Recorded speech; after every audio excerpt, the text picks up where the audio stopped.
जय गुरुदेव। 21 जून सन 2003 से लेकर 25 जून तक ध्यान में सुबह, दोपहर, शाम और रात ध्यान में काफ़ी कोशिश करने के बाद भी कुछ भी दिखाई नहीं दिया। जैसी मालिक की मौज और मेरे कर्मों के आड़े आने का फल, यानी मेरे कर्मों का दोष है।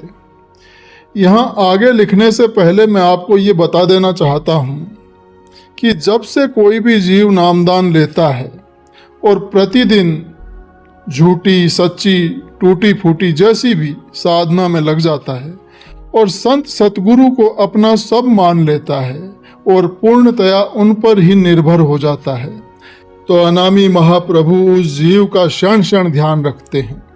उनके बुरे कर्मों को किस प्रकार कम कराते हैं, इसका जीव को भी आभास करा देते हैं। इस बात को वही महसूस कर सकता है जिस पर उनकी दया हो जाए। दया तो उनकी हर जीव पर रहती है, पर कर्मोवश महसूस नहीं करते। मेरा तो अनामी महाप्रभु गुरु महाराज ने जब से नामदान दिया तभी से पूरा ध्यान रखा है। मकान कहाँ बनाना है, किस शहर में, और वहाँ भी किस जगह, और मकान में भी कहाँ मेन गेट लगाना है और कितना बड़ा लगाना है, आदि सभी चीज़ों का वे ध्यान रखते हैं। यहाँ तक कि इस जीव को कण कण की खबर रखते हैं, इस जीव की, और जीव को खबर कर देते हैं। अपने साथ ऐसे कई चीज़ें हुई जिनमें से मैं केवल 2 का ही वर्णन कर रहा हूँ। नंबर 1, मेरे छोटे लड़के की स्त्री को बच्चा होना था। उस बच्चे के पैदा होने के 4 महीने पहले परम पूज्य गुरु महाराज ने उस बच्चे के नाम को मुझे केवल आवाज के जरिए उसका नाम बता दिया कि ये नाम रखना है। मैंने उसे इशारे में अपनी पत्नी को बता दिया। बाद में दोबारा फिर बड़े बच्चे की औरत के भी बच्चा पैदा होने से 4 महीने पहले ध्यान में केवल आवाज के द्वारा बताया कि ये नाम ठीक रहेगा। मैंने फिर घरवाली को इशारे में बता दिया। उनको विश्वास हुआ या नहीं ये तो वे जाने। मैंने भी उन्हें इशारे में बताया था। बड़े बच्चे की औरत के 28 जून को मालिक की आवाज के अनुसार लड़का हुआ। गुरु महाराज ने तारीख 26 जून की सुबह ध्यान में मुझे उस बच्चे को भी दिखा दिया। मैंने इसका किसी को भी इशारा भी नहीं किया। कई दफा दिल में आया कि बता दूं कि मुझे स्वप्न में ऐसा दिखाई दिया है, यानी स्वप्न का बहाना करूं, जबकि मुझे तो ध्यान में दिखाई दिया था। लेकिन मैं चुप लगा गया। तो उस बच्चे की पत्नी अस्पताल में भर्ती हो गई। तो परम पूज्य गुरु महाराज ने मेरी आवाज में बच्चे की औरत को बता दिया। वो बच्चे की माँ कुछ जगी हुई थी तो उसे मेरी आवाज में बताया। तो ये है गुरुजी की अपने बच्चों पर, निकृष्ट जीवों पर पल पल क्षण क्षण वो देखभाल करते हैं। धन्य हो मेरे महाप्रभु, हम जैसे निकृष्ट जीवों का आप कितना ख्याल रखते हैं। 26 जून की सुबह ध्यान में दिखाई दिया कि मेरे दाईं तरफ एक हष्ट पुष्ट 1 या 2 दिन का लड़का लेटा हुआ है। उसके बदन पर उसका बदन कपड़े से ढका है जो कुछ नंगा था। इस बच्चे के अलावा कोई सीन नहीं था। मैंने उस बच्चे को चंद सेकंड तक देखा, फिर वो आलोप हो गया। इस सीन के अलावा कोई दूसरा सीन दिखाई नहीं दिया। 28 तारीख को पैदा हुआ और गुरु महाराज ने मुझे 3 दिन पहले दिखा दिया। फिर मेरी पोती अस्पताल से आई और बोली कि दादाजी आप भी लाला को देखने चलो। मैंने उसे तो कह दिया कि मैंने तुमसे पहले ही देख लिया है। उसने उस पर कोई विशेष ध्यान नहीं दिया। तो यह है सच्चे रहनुमा, सच्चे पिता का सच्चा प्यार, कितना ध्यान रखते हैं और ऐसे ही वे पार उतार देंगे। हे दाता, मैं तो पापी हूँ, मेरे गुनाहों को क्षमा करना। मैं नीच और निकृष्ट हूँ, मुझे दया की भिक्षा दे देना। 27 तारीख की सुबह ध्यान में कुछ चमकदार चीजें चंद सेकंडों के लिए दिखाई दी। उसके बाद फिर कुछ दिखाई नहीं दिया। 27 तारीख की रात में ध्यान में दिखाई दिया कि एक विशाल लंबा चौड़ा मैदान है। उस पूरे मैदान में 1 से 2.5 फीट मोटे बबूल यानी देसी बबूल के पेड़ खड़े हैं। मुझे देसी बबूल जैसे लगे, बाकी तो गुरु महाराज जाने।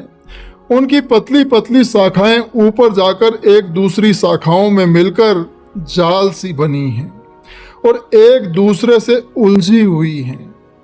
उनकी शाखाओं पर कांटे नहीं थे और उन पतली शाखाओं का जाल पूरे मंडल में फैला हुआ था।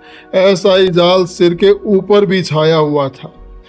फिर यह सीन कुछ मिनटों के बाद आलोप हो गया और पूरा मंडल, वो पूरा लोक अत्यंत बारीक बेल बूटों से भर गया।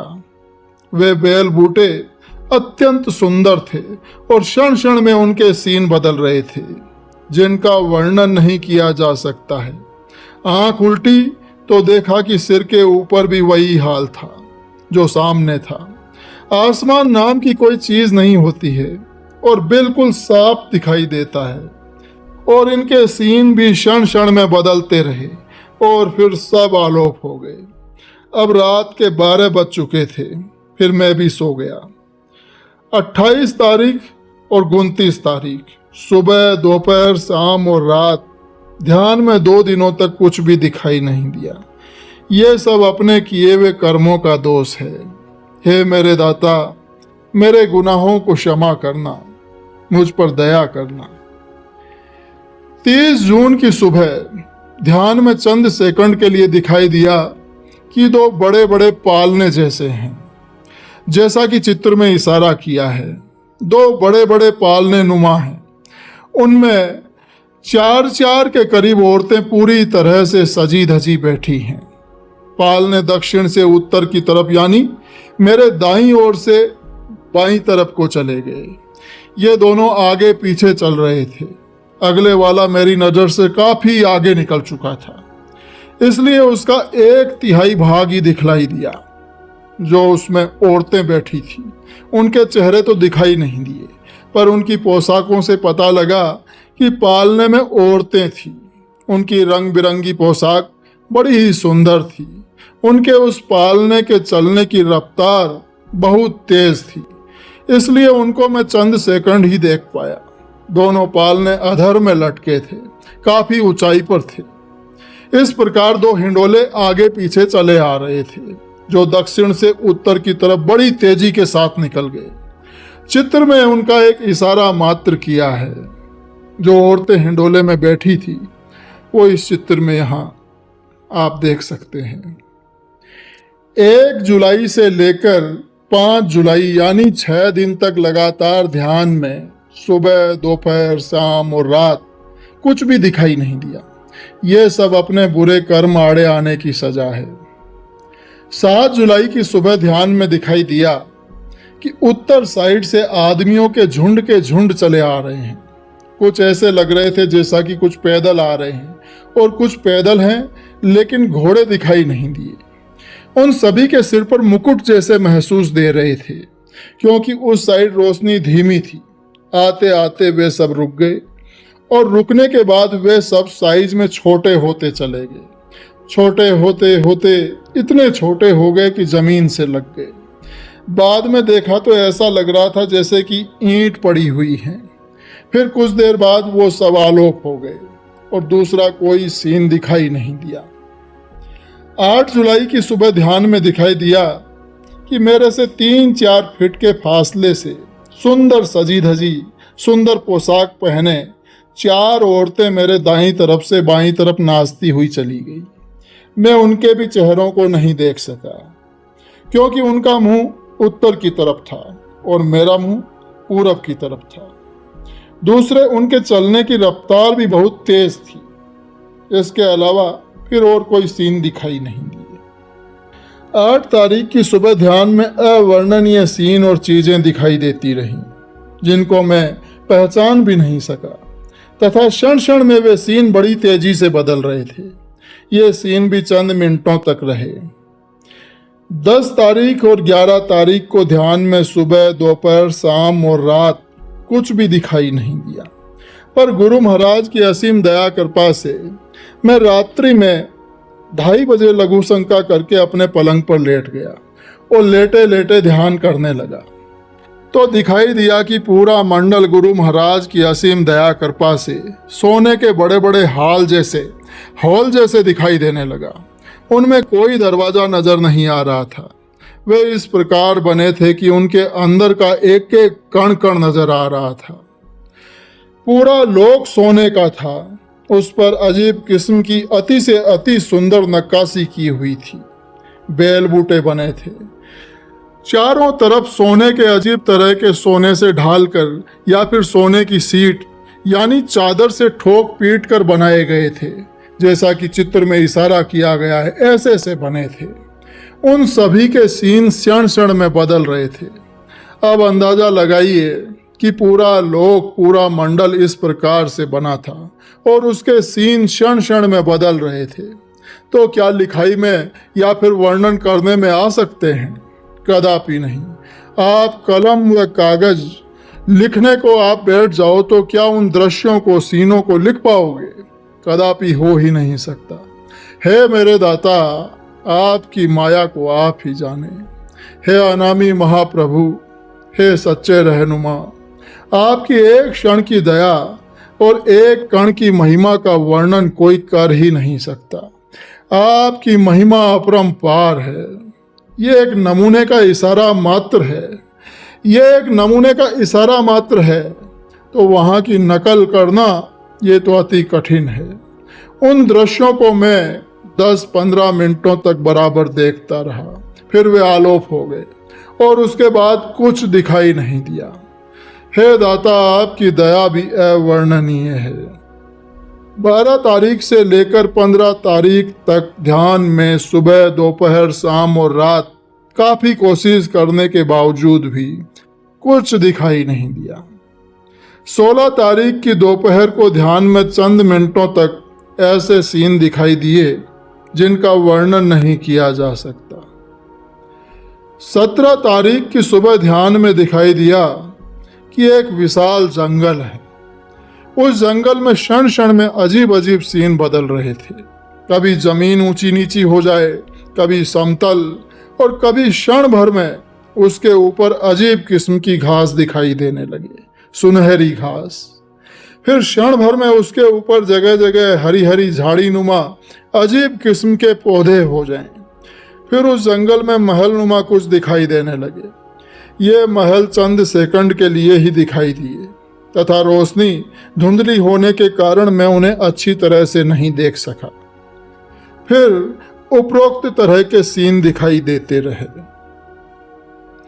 18 तारीख से लेकर 21 तारीख 4 दिनों तक ध्यान में सुबह, दोपहर, शाम और रात काफी कोशिश करने के बाद भी कुछ भी दिखाई नहीं दिया। 22 तारीख की सुबह ध्यान में गुरु महाराज की असीम दया कृपा से 15 मिनटों तक अजीब किस्म के अति सुंदर रंग बिरंगे सीन मुझे दिखाई देते रहे, जो पूरे मंडल, उस पूरे लोक में छाए हुए थे, जिनके क्षण क्षण में एक से एक आला सीन बदलते रहे, जो अवर्णनीय हैं। 23 तारीख से लेकर 31 तारीख तक यानी 9 दिनों तक ध्यान में सुबह, दोपहर, शाम और रात्रि बहुत कोशिश करने के बाद भी कुछ दिखाई नहीं दिया। गुरु महाराज की महिमा को तो वही जाने। उनकी दया और मौज से ही सब कुछ होता है, दिखता है, सुनता है। सुमिरन भी बगैर मन भटके होता था। मुझे कोई कोशिश नहीं करनी पड़ती थी। और अब तो सूरत का भी जो थोड़ा बहुत सिमटाव होता था, वो भी कई महीनों से नहीं हुआ। हालांकि सिमटाव के समय बदन में बहुत दर्द होता था। एक एक नस में मरोड़ा सा आता है, जैसा कि कपड़ा निचोड़ा जाता है। पूरा बदन थर थर कांपने लगता था। बाद में तो कुछ आदत सी पड़ने लगी थी। अब जब वे चाहेंगे तभी कुछ होगा। पर गुरु महाराज ने ध्यान में बहुत कुछ दिखाया। उसी बेस पर मैंने जगह जगह लिखा है कि उनके एक कण के बारे में भी कोई कुछ नहीं जान सकता। नहीं, एक क्षण का भी कोई वर्णन नहीं कर सकता।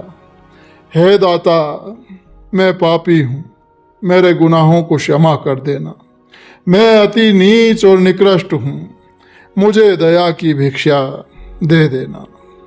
गुरु जी की महिमा अपरंपार, क्षण में करावें भव सागर पार।